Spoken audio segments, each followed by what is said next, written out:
المنتخب المغربي قدم افضل مباراه ليه على مستوى بطوله كاس الامم الافريقيه. فاكرين ماتش جزر القمر؟ فاكر يالا ماتش جزر القمر يالا؟ ها الماتش اللي هو كسبته ده وكان ادائك وحش فيه. فاكر قلت لك ايه؟ قلت لك مجموعه من الملاحظات سبحان الله وليد الركراكي لما طبقها في الملعب اشتغلت. ليه؟ عشان الكرة مش كيمياء يا هندسه، الكرة سهله وبسيطه وتقدر ان انت تظبط بيها. يعني مثلا نصير مزراوي بيلعب في الباك الشمال، محمد الشيبي بيلعب في الباك اليمين، مفيش سفيان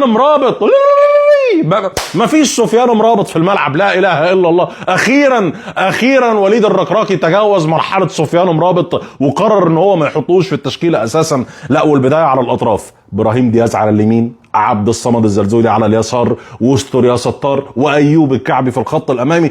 كوره لا وايه من كتر الحلويات ادم والناس بيلعب جنب نايف اجرد في الخط الخلفي اللي هو يا ايه يا راجل ده انت ناقص كنت تجيب طارق السكتيوي يدرب الماتش. ايه ده معقوله هل هناك من يؤمن بالديمقراطيه من مدربين الفرق العربيه يا راجل؟ يا راجل الحمد لله على السلامه، والله الحمد لله على السلامه يا جاي من السفر. منتخب المغرب وصل بطولة افريقيا اللي في المغرب يا جماعة اخيرا. يعني اعتقد كده جماهير اغاذير تقدر ان هي تشجع المنتخب المغربي بنفس بعد ما كانت واخدة المنتخب المصري توكيل اخر كام يوم. ليه؟ لان الواحد كان بيتفرج على ماتشات المنتخب المغربي كان فيها كمية تقل دم مش طبيعية. النهارده انا بتفرج على منتخب المغرب يا باشا لسوع اضرب اجلد. انت لسه هتهزر؟ انت مش شايف نفسك يا عم الحاج على قولة بوحة؟ ده انت لو قرعت في وشهم هتنزل صالة حديد. انت بتتكلم في ايه يا ابو؟ انت عارف واحده من الماتشات اللي بتثبت ببساطه ان احنا لما بنحط ال11 لاعب بيعرفوا يلعبوا كوره فاحنا بنلعب كوره.